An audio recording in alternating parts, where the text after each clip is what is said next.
નમસ્કાર, મંતવ્ય ન્યૂઝમાં આપનું સ્વાગત છે. હું છું કુંજ. નજર કરીશું રાષ્ટ્રીય ખબરો પર.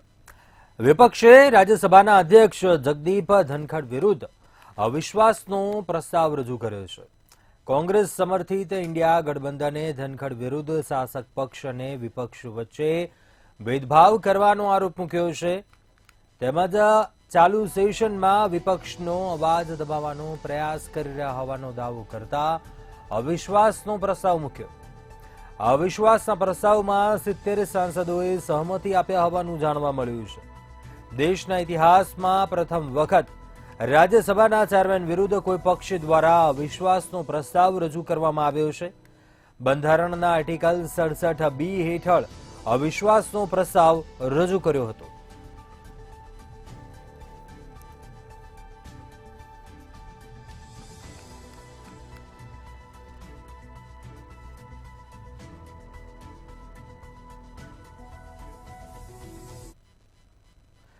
આરજેડી નેતા લાલુ યાદવ ફરી એકવાર ચર્ચામાં આવ્યા છે. લાલુ યાદવ બિહારના સીએમ નીતિશ કુમારને લઈને પોતાના વિવાદિત નિવેદનને લઈને ચર્ચામાં આવ્યા છે.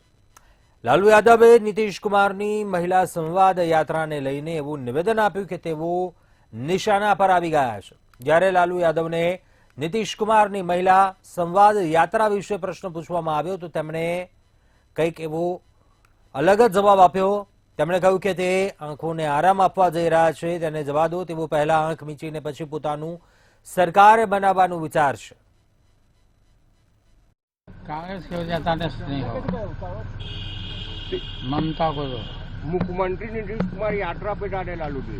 अच्छा है जा रहे हैं तो अब तो नयन नयन सेकने जा रहे हैं। न तो ममता जी को दे दिया जाए। हाँ दे दे। 25 में बोल रहे हैं सरकार फिर से बना रहे हैं लालू जी। हाँ बनाएंगे हम लोग। नीतीश कुमार दावा कर रहे हैं कि 225 सीट जीतेंगे एनडीए। अरे पहले आँख सेके ना अपना, जा रहे हैं आँख सेक।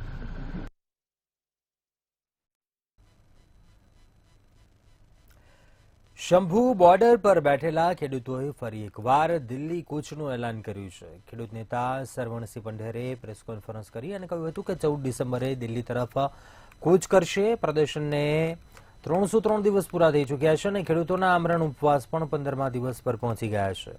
તેઓ હંમેશા વાતચીતનું સ્વાગત કર્યું છે, પરંતુ સરકાર તરફથી કોઈએ સંપર્ક નથી કર્યો. તેમણે કહ્યું કે બંને સંગઠનોએ નક્કી કર્યું છે કે અમે 14 ડિસેમ્બરે 101 ખેડૂતોને મોકલીશું. આવતીકાલે ખેડૂતોના આંદોલનની સફળતા માટે પ્રાર્થના કરીશું. અમે એ ખેડૂતોને મુક્ત કરાવવાની માંગ કરી રહ્યા છીએ કે જેમની વિરોધ પ્રદર્શન દરમિયાન ધરપકડ કરવામાં આવી હતી અથવા તો અટકાયત કરાઈ હતી.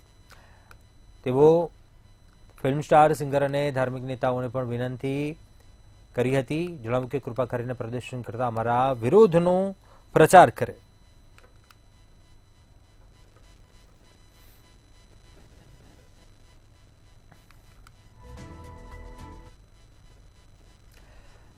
ઉત્તર પ્રદેશ યુપીના ફતેપુર જિલ્લાની 180 વર્ષ જૂની નૂરી જામા મસ્જિદને બુલડોઝર કરવામાં આવ્યું. બુલડોઝર દ્વારા નૂરી જામા મસ્જિદના ગેરકાયદેસર ભાગને તોડી નાખ્યો. પીડબ્લ્યુડી વિભાગે 1 મહિના પહેલા મસ્જિદ તોડવા માટેની નોટિસ પણ આપી હતી. તેલાલોલી નગરના બાંદા સાગર રોડ પર બનાવવામાં આવ્યું હતું. જે વિગતો મળી છે, મસ્જિદ તરફથી હાઈકોર્ટમાં એક અરજી પણ દાખલ કરવામાં આવી હતી. હાઈકોર્ટમાં 13 ડિસેમ્બરે સુનાવણી થવાની હતી. મસ્જિદને કોર્ટ તરફથી કોઈ સ્ટે ઓર્ડર મળ્યો ન હતો. વહીવટીતંત્ર દ્વારા વિસ્તારમાં ભારે પોલીસ બંદોબસ્ત ગોઠવી દેવામાં આવ્યો છે, તો ડ્રોન દ્વારા પણ સમગ્ર વિસ્તાર પર નજર રાખવામાં આવી રહી હતી.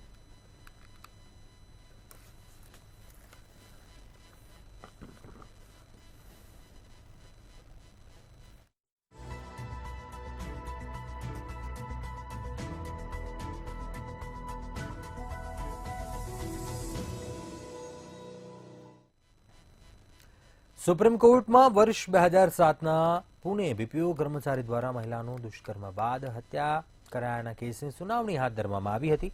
આ દરમિયાન કોર્ટે ફાંસીની સજા અંગે મહત્વનો નિર્દેશ જાહેર કર્યા છે. કોર્ટે કહ્યું છે કે જે કેદીઓને ફાંસીની સજા અપાઈ છે તેમનો કાયદાકીય વિકલ્પ સમાપ્ત થઈ જાય અથવા તેમના દ્વારા વિકલ્પોનો ઉપયોગ ન કરવામાં આવે તો સરકાર અથવા સેશન કોર્ટે ફાંસી આપવામાં વિલંબ ન કરવો જોઈએ.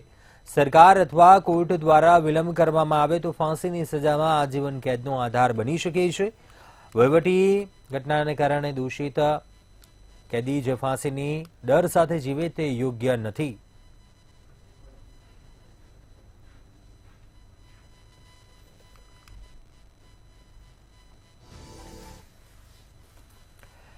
બાગેશ્વર ધામના મહંત ધીરેન્દ્ર કૃષ્ણ શાસ્ત્રીના નાના ભાઈ શાલિગ્રામ ગર્ગે પોતાના પરિવાર સાથેના સંબંધો તોડી દીધા અને તેમની આ જાહેરાત કરતો એક કથિત વિડીયો પણ સામે આવ્યો અને તેમાં તેઓ પોતાના તમામ સંબંધો પૂર્ણ કરી રહ્યા હોવાનું જણાવી રહ્યા હતા.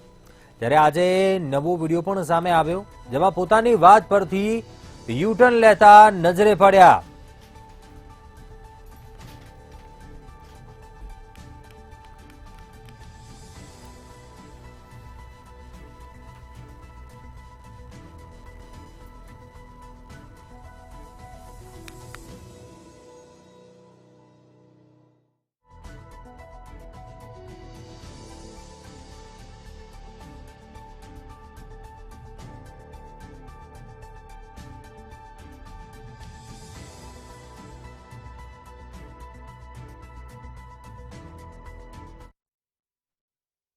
हमारे कारण बागेश्वर महाराज जी की और धाम की सनातनी हिंदुओं की छवि धूमिल हुई है.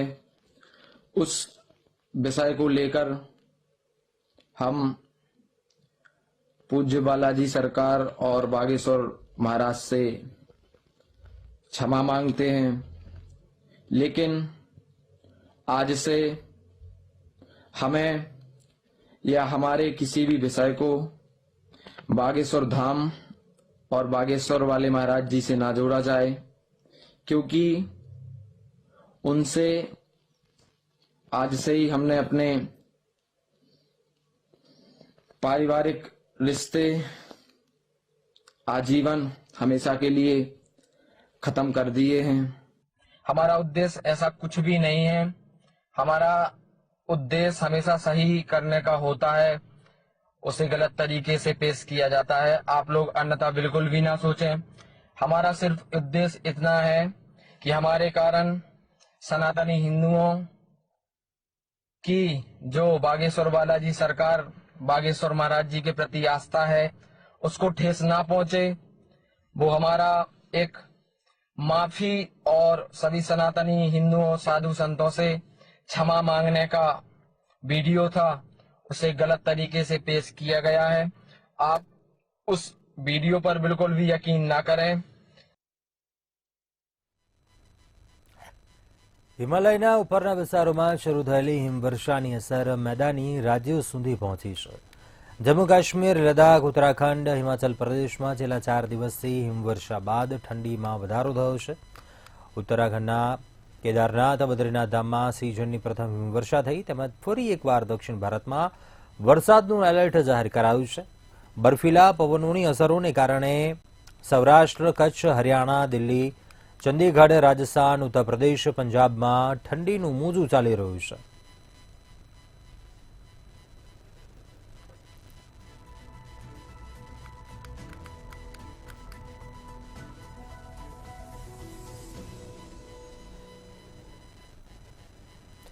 આ વખતે શિયાળાના આગમનની સાથે જ દિલ્હીમાં પ્રદૂષણ ખતરનાક સ્તર પર પહોંચી ગયું હતું. પરિસ્થિતિ એવી બની ગઈ હતી કે શહેરમાં બગડતા વાતાવરણને કારણે લોકોને શ્વાસ લેવામાં તકલીફ પડી રહી હતી અને AQI 500ના સ્તરને સ્પર્શી ગયો હતો. દિલ્હીના સતત બગડતા વાતાવરણને લઈને ઘણી રાજનીતિ થઈ હતી, જેને કારણે શહેરમાં ક્લાસ ઓનલાઈન કરવા સાથે ઘણા વધુ કડક નિયંત્રણો લાદવા પડ્યા હતા. હવે રાહતની વાત એ છે કે દિલ્હીની હવામાં હાજર ઝેર ઓછું થવા લાગ્યું છે. પરિણામે આજે સવારે દિલ્હીનો સરેરાશ AQI 215 નોંધાયો.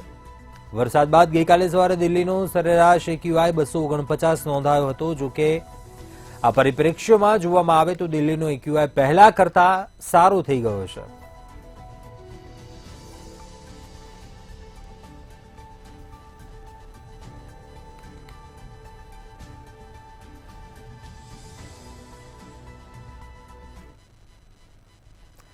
મુંબઈના કુર્લા વિસ્તારમાં મોટો અકસ્માત સર્જાયો હતો. બેસ્ટની બસ કાબુ બહાર ગઈ અને અનેક વાહનો 30 જેટલા લોકોને કચડી નાખ્યા. દુર્ઘટનામાં 4 લોકોના મોત થયા હતા, જ્યારે 25 થી વધુ લોકો ઘાયલ થયા હતા.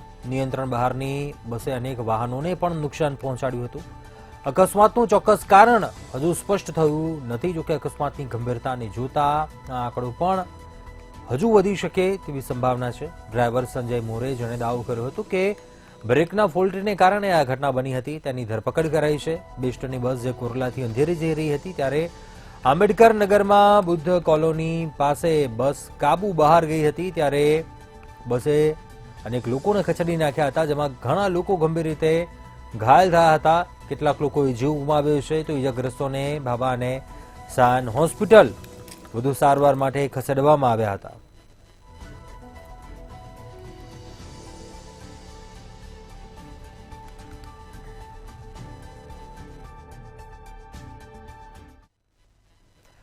રાજસ્થાનના દોસામાં એક બાળક રમતા રમતા બોરવેલમાં પડી ગયું હતું. છેલ્લા 18 કલાકથી આ બાળકને બચાવવાનું રેસ્ક્યુ ઓપરેશન ચાલી રહ્યું છે. જોકે હજી સુધી કોઈ સફળતા નથી મળી.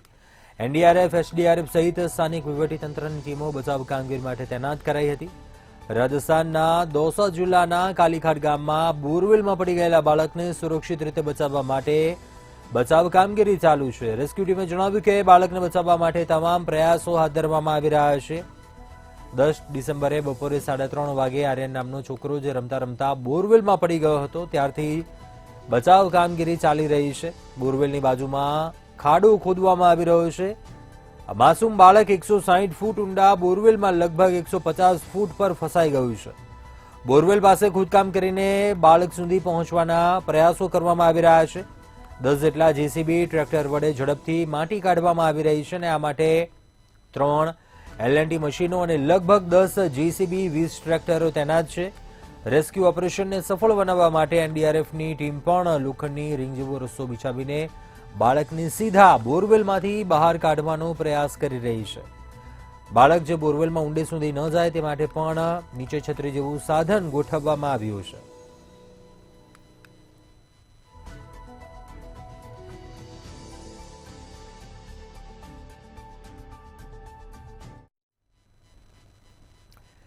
હિમાચલ પ્રદેશથી મોટી બસ દુર્ઘટનાના સમાચાર સામે આવ્યા. અહીં ગમખ્વાર બસ અકસ્માત થયો. આ ઘટનામાં અનેક લોકોના મોત નીપજ્યા. આ સિવાય પણ ઘણા લોકો ઘાયલ થયા હોવાની આ વિગતો પણ સામે આવી છે. જણાવાઈ રહ્યું છે કે આ બસ એક પ્રાઇવેટ બસ હતી અને તે કુલ્લુના અનીથી છત્રી જઈ રહી હતી. આ દરમિયાન સલગઢ પહોંચતા જ બસને અકસ્માત નડ્યો. કારસોંગ છત્રી અનીથી જઈ રહેલી ખાનગી બસને એનપીટી શિવાદના શકીલહાડ પાસે અકસ્માત નડ્યો હતો. આ બસમાં 20 થી 25 લોકો સવાર હતા. આ દુર્ઘટના કુલ્લુ જિલ્લાના દૂરના વિસ્તારમાં બની. આ ઘટનામાં ઘણા લોકો બેભાન થઈ ગયા હતા, જ્યારે બસના ટુકડા થઈ ગયા હતા. આ સ્થિતિમાં અકસ્માતમાં કેટલાક લોકોના મોત થયા હોવાની પણ આશંકા છે.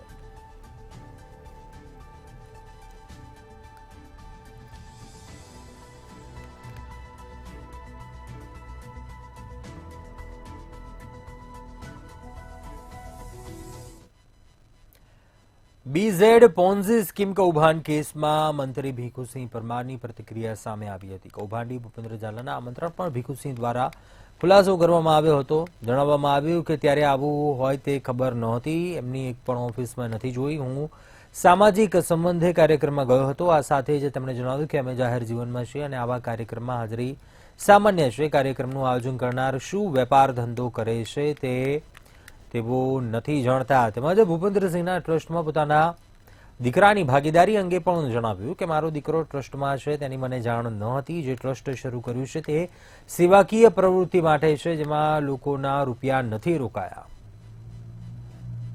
ગુજરાતમાં ભૂપેન્દ્ર ઝાલાના બીઝેડ ફાઇનાન્સ સર્વિસમાં જે અત્યારે હાલ એક પછી એક ખુલાસા બહાર આવી રહ્યા છે, તો બીજી તરફ ગુજરાત સરકારના મંત્રી શ્રીમાન ભીખુસિંહજીનું પણ નામ ઉછળ્યું છે. ત્યારે આપણી વચ્ચે ભીખુસિંહજી પોતે જ ઉપસ્થિત છે. તેમનું નામ ઉછળ્યું છે તે માટે તેઓ પોતે જ ખુલાસા કરશે. ભીખુસિંહ, મંતવ્યમાં આપનું સ્વાગત છે.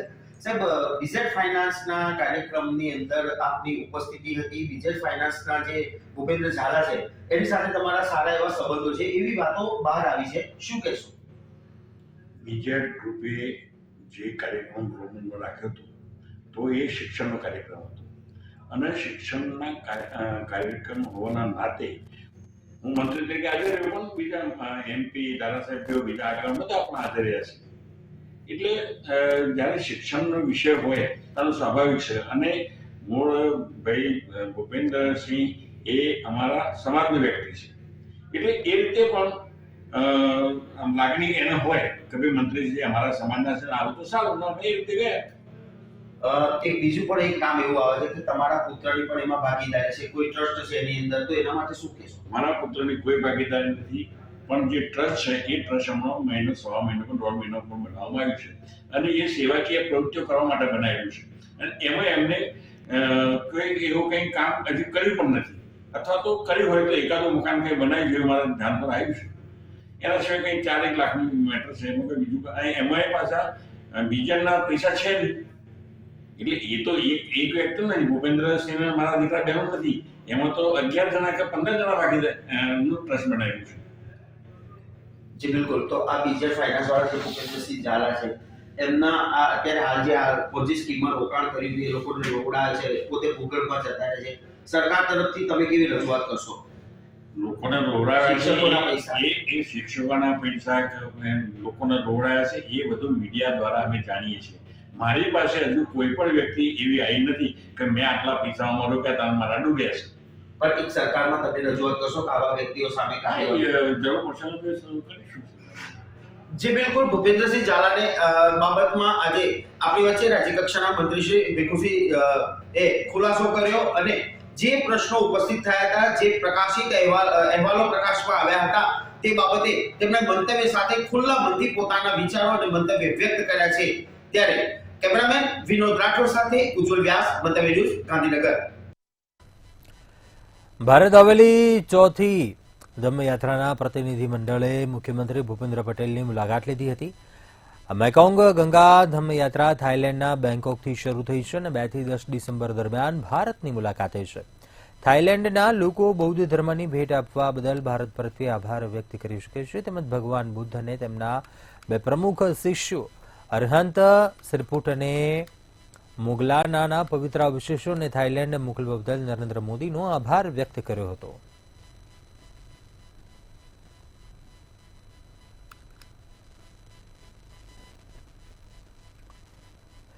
અમદાવાદ શહેર ડીઈઓ અને સંકલન સમિતિ દ્વારા અનોખો પ્રયાસ હાથ ધરાયો છે. ડિજિટલ ઇન્ડિયા હેઠળ પ્રશ્ન બેંક 2025 અભિયાન લોન્ચ કરવામાં આવ્યું હતું.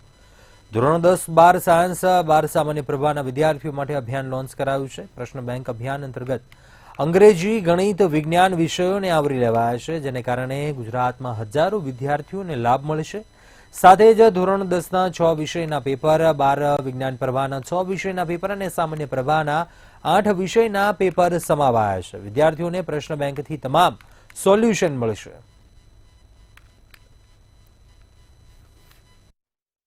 વિદ્યાર્થીઓ સાથે અમારી ડીયુ અમદાવાદ સિટીની યુટ્યુબ ચેનલ પર ગયા વર્ષે પ્રશ્ન બેંક સોલ્યુશનના ભાગરૂપે જેમ જોડાયા હતા, તેમ આ વર્ષે પણ પ્રશ્ન bank solutions subject expert tips તરીકે અમારા જે સબ્જેક્ટ એક્સપર્ટ છે એ ડીયુ અમદાવાદ સિટીની યુટ્યુબ ચેનલ પર પણ જોડાયેલા છે. એટલે સોલ્યુશન્સ પણ વિદ્યાર્થીઓને યુટ્યુબ ચેનલ દ્વારા ગયા વર્ષથી જ અમે શરૂ કર્યું છે, તે આ વર્ષે પણ મળશે. સાથે સાથે આ ડિજિટલ પ્રશ્ન બેંક જે છે એ એમને ડિજિટલ સ્વરૂપે મળશે. શિક્ષણ મંત્રી પ્રફુલ્લ પાનસેરિયાએ ગુજરાત એનસીસી કેડેટ્સ દ્વારા વિકસિત ભારત, આત્મનિર્ભરતા, સ્વચ્છ ભારત, વ્યસન મુક્તિ સહિતના સંદેશ સાથે સાબરમતી આશ્રમથી દાંડી સુધી આયોજિત 410 કિલોમીટરની પદયાત્રાને પ્રસ્થાન કરાવ્યું હતું. આ પ્રસંગે તેમણે કહ્યું કે પૂજ્ય ગાંધીજીની પાવન ભૂમિથી આરંભાયેલી એનસીસીની આ પદયાત્રા જ્યાંથી પસાર થશે તે પ્રદેશના યુવાનોમાં રાષ્ટ્રભક્તિ, સમર્પણ અને લોકસેવાનો ભાવ પ્રગટ થશે. તેમણે વધુમાં કહ્યું કે ભારતનો પ્રત્યેક નાગરિક એકતા, સમર્પણ અને રાષ્ટ્ર પ્રત્યે પ્રેમભાવથી પોતાના કર્તવ્યોનું ઈમાનદારીથી પાલન કરશે તો આપણે વધુ તેજ ગતિથી વિકસિત ભારત તરફ આગળ વધી શકીશું.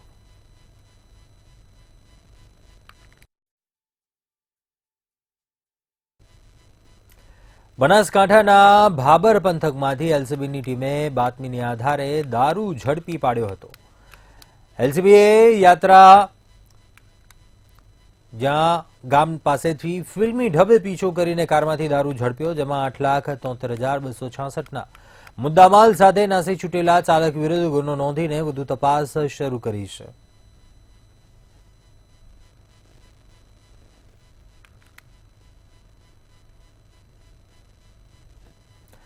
ગુજરાતના એક સસ્પેન્ડેડ પોલીસકર્મી પર છેડતીના આક્ષેપ લાગ્યા છે. દીવમાં સસ્પેન્ડ પોલીસકર્મી હાર્દિક મોરી પર યુવતીના છેડતીના આક્ષેપ છે, જેમાં સસ્પેન્ડેડ પોલીસકર્મીએ ચેકપોસ્ટ સુધી છોકરીનો પીછો કર્યા બાદ છોકરીની છેડતી કરી હોય તેવો મામલો સામે આવ્યો. યુવતીના જણાવ્યા પ્રમાણે આઈટીઆઈ ઘોઘલા ચેકપોસ્ટ સુધી પીછો કર્યા પછી પાછળથી તેને ખેંચી શારીરિક અડપલા કરવાની કોશિશ કરી હતી અને આ સાથે સસ્પેન્ડેડ પોલીસકર્મી નશાની હાલતમાં હોય તેવા પણ આક્ષેપ કરાયા છે.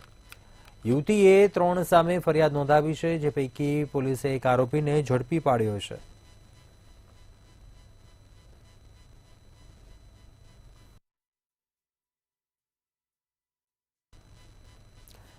જૂનાગઢ મહાનગરપાલિકા દિવસે ને દિવસે વિવાદમાં આવી રહી છે, ત્યારે ડસ્ટબિન ખરીદીમાં કૌભાંડ થયા હોવાની શંકા જાગૃત નાગરિકે વ્યક્ત કરતા ચકચાર મચી. શું છે આખો સમગ્ર મામલો, જોઈશું આ ખાસ રિપોર્ટમાં.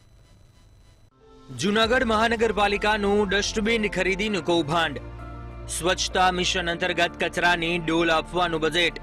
ગત વર્ષે 92,000 લોકોએ જ હાઉસ ટેક્સની કરી ભરપાઈ.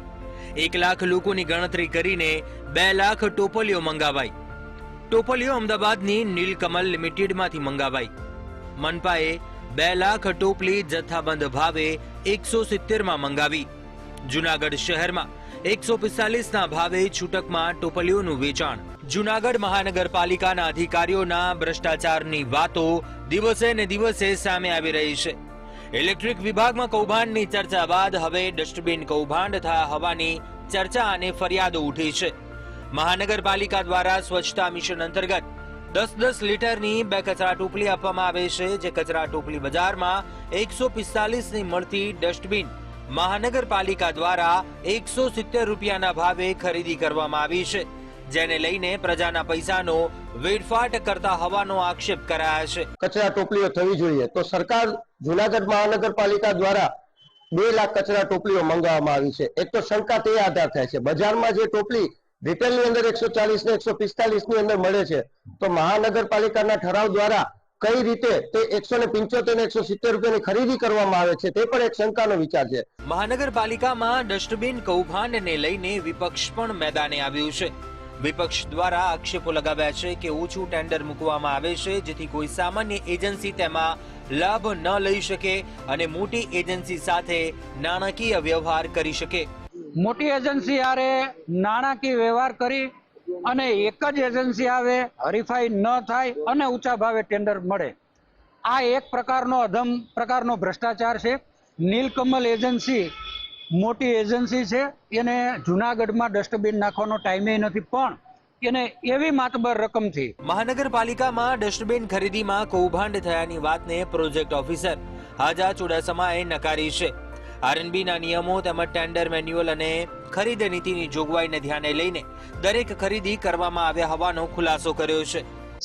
જેમાં નીલકમલ કંપનીના ભાવ સૌથી નીચા જણાતા, તેમની પાસે નિયમ અનુસાર પ્રોસેસ કરી સ્ટેન્ડિંગ કમિટીની મંજૂરી લઈ અને નિયમ અનુસાર એજન્સીને વર્ક ઓર્ડર આપવામાં આવેલ અને ડસ્ટબિન ખરીદ કરવામાં આવેલ છે.